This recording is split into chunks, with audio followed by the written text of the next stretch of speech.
Quero convidar você a abrir a sua Bíblia lá em Colossenses 4, versos de 2 a 6. Esse é o texto da nossa reflexão nesta noite aqui. Se você puder ficar de pé, para a gente poder ler com toda atenção, Colossenses 4, versos de 2 a 6, já caminhando para o final da carta aos Colossenses, Paulo deixam registradas essas palavras. Colossenses 4, de 2 a 6. Dediquem-se à oração, estejam alertas, sejam agradecidos, ao mesmo tempo, orem também por nós, para que Deus abra uma porta para a nossa mensagem, a fim de que possamos proclamar o mistério de Cristo, pelo qual estou preso. Orem para que eu possa manifestá-lo abertamente, como me cumpre fazê-lo. Sejam sábios no procedimento para com os de fora. Aproveitem ao máximo todas as oportunidades. O seu falar seja sempre agradável e temperado com sal, para que saibam como responder a cada um. Amém? Você pode se assentar. Hoje eu quero desafiar você a pensar que ser cristão não é mudar de religião, é mudar de vida. Nós vivemos num país que ele é cristão, por definição, né?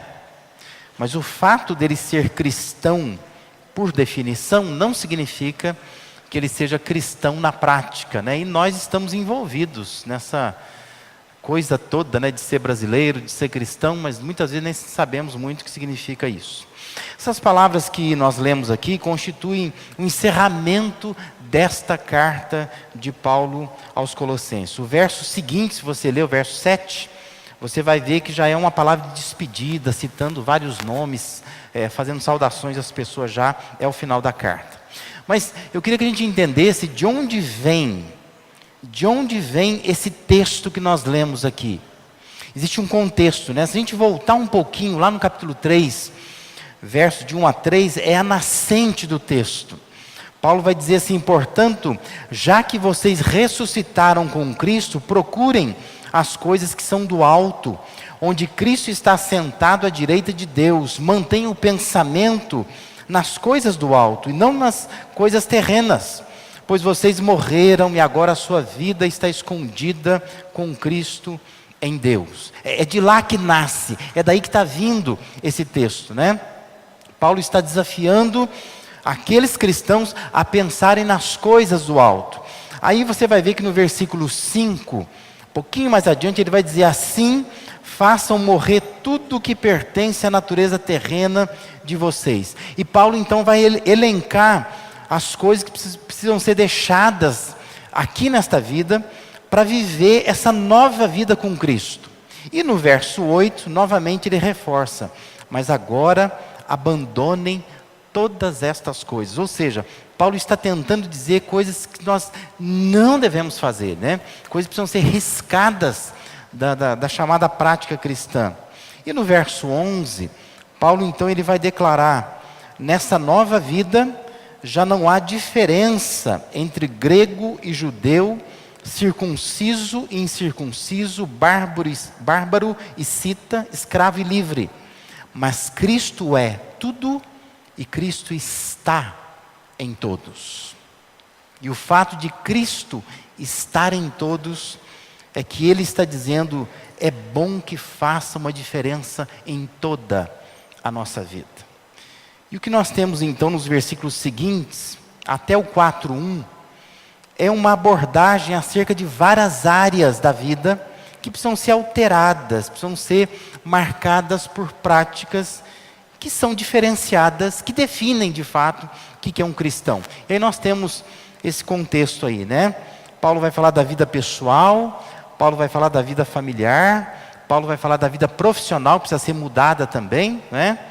E o texto que nós lemos, que é o capítulo 4, de versos 2 a 6, focaliza a chamada vida devocional e a vida ministerial dos crentes. Ou seja, como que nós desenvolvemos a nossa vida espiritual, como é que nós servimos a Deus, né? O texto vai falar sobre isso, só para te localizar mais ou menos no texto. Bom, nós estamos nesse mês inicial, né, do ano, terminando já o mês de janeiro, mas estamos ainda naquela fase das projeções, querendo que algo de bom e de diferente aconteça em nossa vida, não é? Nós estamos ainda com aquela sensação de que 2020 inteiro está na nossa frente, nós queremos que seja, de fato, um ano diferente para nós. Antes que você perceba e crie algum tipo de bloqueio na sua mente, de fato, você já deve ter olhado para o texto que nós lemos e pensado assim: posso acessar meu celular, não é? Porque esse pastor vai falar de coisas que eu já sei. Coisas que eu já sei. E eu sei que você sabe. Não sei se você já viu essa imagem, já que você sabe tanta coisa, você deve ter visto também, não é? Isso é chamado a curva do esquecimento. Forgetting curve, em inglês, né? É a ideia de que o nosso cérebro, ele foi programado para esquecer. Seu cérebro foi programado para esquecer. Vai dizer, não, mas é estranho isso, né? Porque a ideia que dá é que o cérebro é programado para lembrar. Não, não é. Nosso cérebro, feito por Deus, ele é feito para esquecer. Ele não é feito para lembrar. A tendência natural do cérebro é esquecer. E tem uma razão para isso. Que se a gente for acumular tudo que a gente sabe, a gente pira. Já reparou que pessoas que são conhecedoras, que são assim, muito inteligentes, elas são meio abobadas? Já reparou? É verdade. Pode reparar, né? Gente que conhece muito, que estuda muito, é meio abobado. Porque ele tem um acúmulo muito grande de coisas no cérebro. Então o nosso cérebro ele é programado para esquecer. Porque o que ele pensa, né? O nosso cérebro. Se uma coisa entrou lá, e não se mexeu mais nela, vai para o esquecimento. Porque assim, não deve ser importante. Eu estou dizendo isso porque não existe nada mais eficiente do que de quando em quando a gente ouvir as mesmas coisas. Aliás, essa é a função da igreja. Para que serve a igreja? Para te fazer lembrar de coisas que você já sabe. É fazer o seu cérebro ativar novamente algo que já entrou aí. Mas pelo fato de que não se fala mais, não se ouve mais, não se mexe mais, o cérebro pode entender que isso não é importante, né? E vai lá para uma lixeira de esquecimento. Então o que eu quero dizer nesta noite aqui é uma repetição de coisas que nós já sabemos. E isso é extremamente importante para que você se lembre que ser cristão não é uma questão de religião, é mudar de vida. É isto que é ser cristão. E ser cristão é esse exercício da repetição. São as mesmas coisas. É isso que você faz com seus filhos em casa. Você ensina para eles as mesmas coisas. Porque o cérebro deles também vai esquecer. E nós precisamos então sair dessa curva do esquecimento. Fazendo repetição, não é? Então, você vai sair daqui nesta noite, ao final, espero eu, né? Se você estiver totalmente atento, vai dizer, nossa, aprendi bastante coisa hoje, né? Amanhã, segunda-feira, você vai lembrar de menos coisas que você lembra hoje. Na terça-feira, isso vai piorar. Na quarta, vai ficar um pouquinho mais difícil, né? Na quinta-feira, é bem provável que você manda uma mensagem para mim dizendo assim, pastor, que o senhor pregou domingo mesmo? Né? Na sexta-feira, você já não está mais nem aí com o que foi falado. Lá pelo sábado, você está totalmente vazio.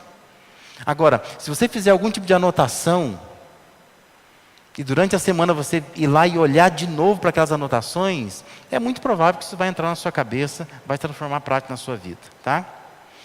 Estou te dando um alívio, eu sei, né? Você fala assim, nossa, eu achei que tinha um defeito enorme, né? Porque eu esqueço tão fácil as coisas, né? Às vezes eu esqueço, né? Às vezes quarta-feira eu fico pensando, o que eu preguei domingo mesmo? Eu já nem sei mais. Porque o meu cérebro também é programado para esquecer. Nós precisamos trabalhar com a curva de esquecimento. Dizer, olha, deixa eu lembrar novamente, né? Por isso que a gente estuda, né? A gente tem que lembrar de novo aquilo que nós já sabemos, para que isso possa firmar a nossa cabeça e se torne transformação em nossa vida. Bom, o que é importante então a gente lembrar que o texto está nos fazendo recordar aqui? Primeira lembrança, nós precisamos lembrar de orar. Colossenses 4:2, Paulo está dizendo: perseverai na oração, vigiando com ações de graças. Ou como nós lemos na versão da NVI, dediquem-se à oração, estejam alertas, sejam agradecidos. Oração é sobretudo um exercício de confiança. É quando nós declaramos que nós somos incapazes de fazer alguma coisa, eu preciso orar. Oração é uma afirmação de esperança em Deus. Oração é reconhecimento de que as soluções para a vida estão fora dessa dimensão. Elas estão na esfera de Deus. E por isso eu oro, por isso eu preciso orar. Nos faz lembrar a confissão do salmista, né? Levanto os meus olhos para os montes e pergunto: de onde vem o socorro? Isso é Salmo 121, né? E a resposta do salmista é: o meu socorro vem do Senhor. Qual Senhor? Ele diz: do Senhor que fez os céus e fez a terra. Isso é oração, né?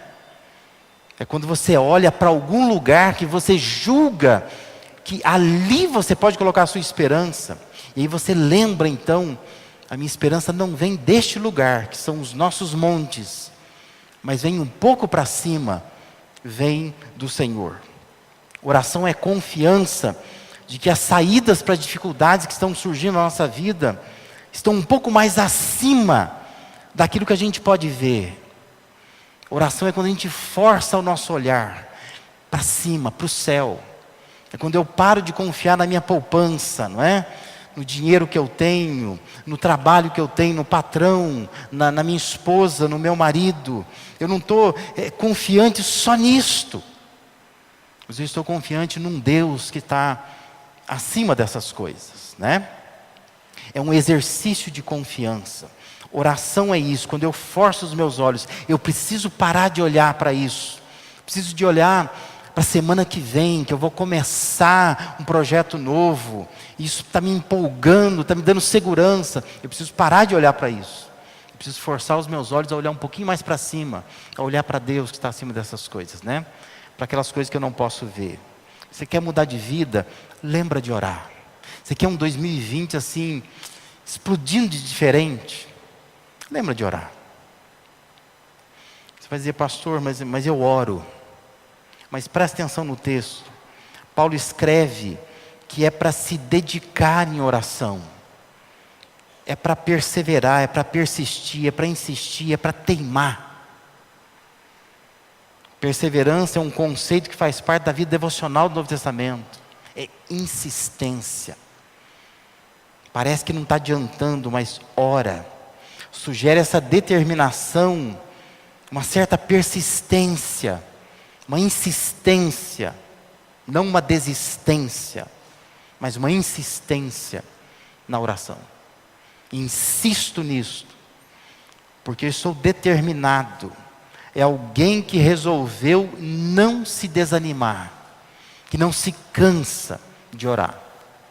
Lembra que em Lucas 18, versos de 1 a 8, tem uma história contada por Jesus, mas Lucas vai começar a narrativa dizendo assim: disse-lhe Jesus uma parábola sobre o dever de orar sempre, nunca esmorecer. Lembra de orar, mas ora com insistência, persevere na oração. Mais que isso, Paulo disse que é para orar não só com insistência, mas com uma atitude que expresse ações de graças. É a alegria da espera. Eu estou orando, estou persistindo, estou esperando a resposta, mas eu estou alegre, eu estou dando graças a Deus, não estou focado só no que eu preciso, eu também estou vendo que eu já tenho, eu consigo dar graças a Deus por isso. Paulo está dizendo: lembra de orar, orar com persistência, orar com gratidão no coração, para que a sua oração não se transforme em lamentação, em murmuração, em reclamação diante de Deus, mas seja um momento de devoção a Deus. Lembra disso. Eu sei que você sabe, mas eu sei que você esquece o quão importante é isso. E você precisa, neste ano, estabelecer um compromisso de oração. Eu vou orar. Eu vou orar com mais insistência. Eu vou orar com mais gratidão, com ações de graças a Deus.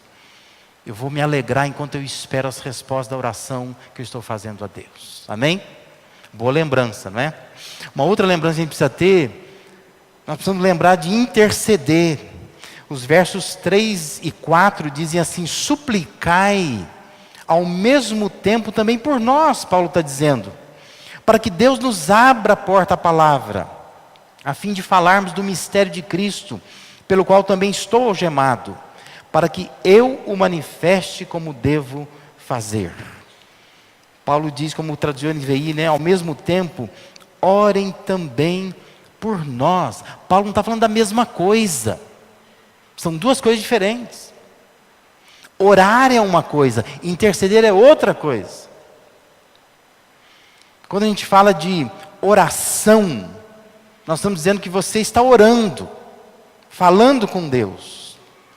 Quando a gente está falando de intercessão, nós estamos falando que você está falando com Deus, não sobre você, mas sobre outra pessoa. Interceder significa se comover pela necessidade de uma outra pessoa. É ficar comovido com a outra pessoa. Eu vou orar por ela, eu vou pedir por ela. Interceder é pleitear a causa que não é tua, é de alguém. Isso é muito pertinente para nós. Que nós vivemos hoje um mundo de muita informação. Nós sabemos muito sobre a vida de todo mundo, porque ela está ali, né? Nas redes sociais. Nos grupos de WhatsApp da igreja, né? Nós temos informações. Mas nós vivemos um tempo que nós não estamos nem aí com essas informações, não é? E a gente acha que se a gente simplesmente dizer assim, ó, estamos juntos em oração, é suficiente. Mas eu sei, você sabe, que você não se importa com aquela pessoa, não é? Às vezes é só uma questão de simpatia, de política, de polidez. Você responder a uma necessidade expressa no Facebook, por exemplo. Você dizer assim, ó, estou orando por você. Mas eu pergunto, você orou mesmo? Você escreveu que orou? Porque escrever que orou é uma coisa. Orar é outra coisa. Talvez seja mais saudável você escrever uma oração, né? Escreve lá. Estou pedindo a Deus que Deus abençoe a sua vida, que você seja consolado nessa hora, né? Aí pode ser uma oração. Mas só dizer assim, olha, estou orando por você, pergunta é, você está orando mesmo? Até porque se você sabe língua portuguesa, quando você diz que você está orando, né? Estou orando por alguém, dá uma ideia de continuidade, né? Dá a impressão que você orou mais de uma vez. Mas a pergunta é, você ora mesmo? Você se intercede? Você se preocupa pela causa dos outros? Você se envolve com preocupações que não estão relacionadas à sua vida? Isso é interceder. Paulo está dizendo, orem, perseverem em oração. Mas já que vocês vão se tornar pessoas de oração, ora por mim também. Deixa eu colocar o pedido meu aqui, né? Aí evolui então de oração para intercessão. Lembra de interceder. Intercessão é a tentativa de tirar a atenção de mim mesmo e colocar sobre outras pessoas. É se interessar por elas, por outras causas que não são as minhas causas. Quer mudar de vida? Lembra de orar. Mas lembra também de interceder. De pensar em como que eu posso orar por outras pessoas. Paulo dá uma lista, né? Ele diz, olha, ora por nós, para que Deus nos abra a porta, a palavra. Salta aos olhos o fato de que Paulo, sendo um apóstolo, ele confia no poder da oração dos outros. Gente simples, comum, né? Daquela igreja. Ele diz, ora, ora por mim. Isso não é um protocolo, não é uma simpatia de Paulo dizendo assim, orem por mim. Não, ele confia de fato que as pessoas deveriam orar por ele, porque ele crê que a oração, o poder da oração não está em quem faz essa oração, mas em quem responde. É Deus que responde a oração. Deus apenas quer que pessoas estejam orando, intercedendo umas pelas outras. Paulo tinha preocupação com a propagação do Evangelho. Ele diz, isso precisa de oração, oração das pessoas da igreja. Eram tarefas espirituais que exigia um exército de pessoas simples, às vezes sem experiência nenhuma de vida cristã, sem muita experiência com oração, mas gente disposta a orar, interceder. Nós precisamos lembrar disso. Lembra de interceder. Você tem uma lista de oração? Você faz isso? Talvez devêssemos criar uma lista. Interceder pela igreja, vizinhos que você tem. Você reclama deles às vezes. Briga com eles, discute com eles, fala mal deles. Mas ora por eles. Ore pelos seus vizinhos. Ore pelos seus colegas de trabalho. Olhe por aquele colega de trabalho que está na tua cabeça agora. Aquele que te irrita, né? Que a vontade que você tem é de matar, mas não pode, não é? Ora por ele, intercede por ele, por aquela pessoa. Começa a olhar para a pessoa com olhos de oração. Ore pelo seu patrão. E vai pensar assim, me fez lembrar agora que estou com o salário atrasado, né? Ora por ele então. Intercede por ele, pela empresa dele, pelo dinheiro dele, pelos negócios dele, você vai ser abençoado, né? Ore pelo seu patrão, ore pelos seus funcionários, se você tem funcionário. Ore por eles, interceda por eles. Ore pelos líderes da sua igreja, ore pelas autoridades da cidade. Pega nomes, sabe? Causas. Tenta entender quem é, o que está procurando ser. Cria uma lista lá. Lembra de interceder. Ainda que você não conheça muitas pessoas. Paulo está dizendo, ore por mim. A notícia que nós temos, pelo texto de Colossenses, é que Paulo nem conhecia aquela igreja. Aquela igreja nem conhecia Paulo pessoalmente. Ele está dizendo, ore por mim. Eu estou dizendo o que é para orar. Não precisa conhecer. Ore pelas pessoas, ainda que você não tenha informações detalhadas do que está acontecendo. Mas ore, sinceramente ore. Isto é intercessão. Crie uma lista, dedique um tempo na semana para isso. Quer ser um cristão não só religioso, mas com uma prática diferenciada? Aprenda a orar, aprenda a interceder. E uma outra coisa que Paulo está dizendo aqui, nos fazendo lembrar, coisa que nós já sabemos, mas que esquecemos, é lembrar de testemunhar. Olha o versículos 5 e 6, dizem assim, portai-vos. A palavra portai-vos dá a ideia do porte, né? Tem um senso militar, né? A ideia da palavra sentido, né? Quando se diz para um policial, para um soldado, sentido, ele tem um porte, né? Enche o peito, murcha a barriga, né? Faz aquela postura. O texto está dizendo, portai-vos com sabedoria para os que são de fora, aproveitai as oportunidades, a vossa palavra seja sempre agradável, temperada com sal, para saberdes como deveis responder a cada um. A NVI traduziu, sejam sábios no procedimento para com os de fora.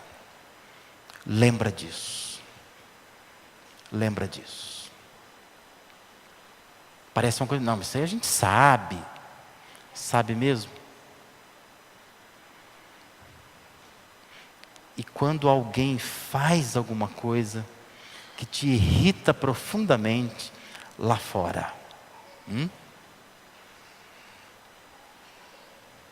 quando você toma aquela fechada no trânsito, a sua palavra é temperada com sal, Você se porta com sabedoria com a pessoa de fora?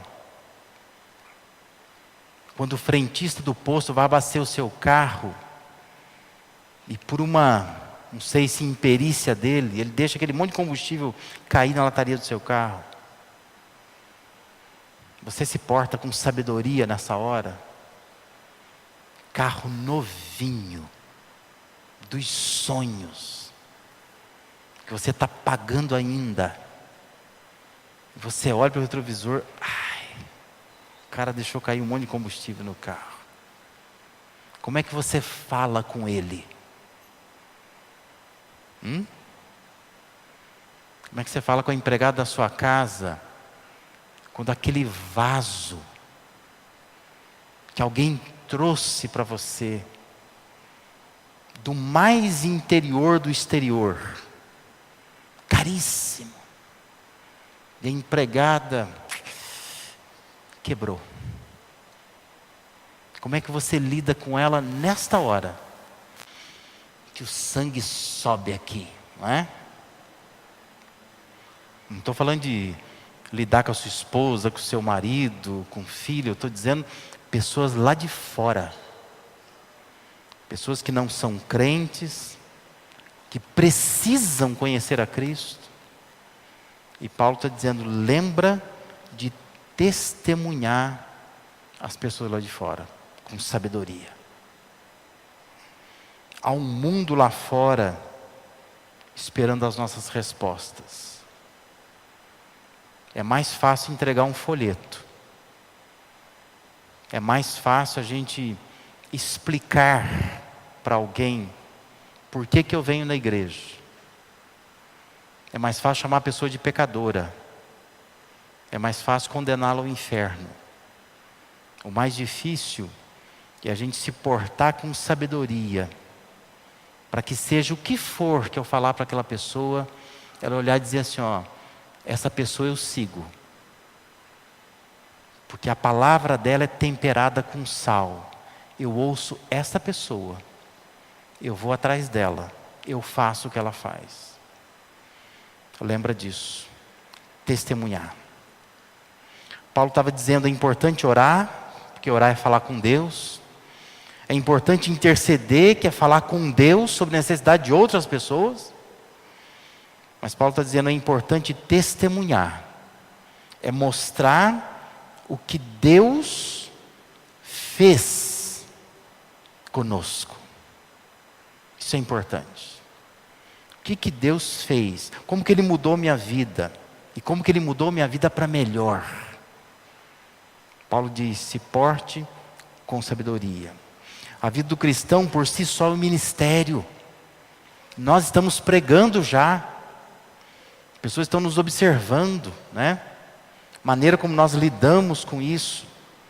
Maneira como você entra no elevador do seu prédio, por exemplo, e você é incapaz de ajudar alguém que está entrando, né? Incapaz de segurar a porta, incapaz de deixar a pessoa ir na frente. As pessoas estão observando isso. Paulo está dizendo, isso é portar com sabedoria. As palavras de Paulo apontam para a nossa responsabilidade com as pessoas. Elas estão nos observando, nos vendo, carecem de uma orientação, mas elas não quererão a nossa orientação se nós não tivermos um porte, uma postura que seja sábia, que cative essas pessoas. Como você trata as pessoas? Como você lida com elas? Esse é o poder do testemunho. Aproveitar as oportunidades é uma expressão comercial. Uma palavra grega que significa aquele vendedor que não perde uma venda. Você é vendedor, né? Paulo está dizendo assim, porte com sabedoria com quem é de fora. Aproveite a oportunidade, não perca uma venda, né? Não perca. Seja sábio. Aproveite para cativar as pessoas. Não brinque em serviço. Porque o seu ministério é esse, ter uma palavra temperada com sal, agradável. Porque as pessoas estão perguntando coisas, você responde essas coisas, mas responde com sabedoria. Lembro a você que a palavra agradável, ela vem da mesma palavra graça. Isso nos faz lembrar o que Paulo disse, né? Lá em Efésios 4:29, nenhuma palavra torpe saia da vossa boca, mas apenas a que for útil para edificar os outros, conforme a necessidade, para que, Paulo diz, conceda graça aos que ouvem. De alguma maneira, se nós falarmos adequadamente com as pessoas, elas recebem uma porção da graça de Deus. Você transmite isso para elas. Não é graça no sentido de ser engraçado. É graça no sentido de edificar a pessoa, de tocar na vida dela, dela se sentir alcançada por aquela palavra. Porque é uma palavra sábia. Lembra, ser cristão não é mudar de religião. Ser cristão é mudar de vida. Você precisa orar mais. Você precisa interceder mais. Você precisa testemunhar mais. Está aí o resumo para você. Pense nessas coisas. Coisas, como eu disse, que você já sabe. Mas lembra da curva do esquecimento. Hoje você sabe bastante sobre isso. Amanhã vai saber menos. Terça menos. Quarta menos ainda. Até sábado você já esqueceu de tudo. Revisa isso. Tenta transformar isso em prática na sua vida. Porque se você fizer isso, o seu cérebro vai entender que isso é importante. Que é para ficar ali registrado. E você mesmo se ajuda para que você pratique essas coisas. Ore mais, interceda mais, testemunhe mais. São coisas simples, coisas que você já sabe, mas coisas que são diferenciadoras se você viver, porque é bom para você, bom para quem está à sua volta. Amém?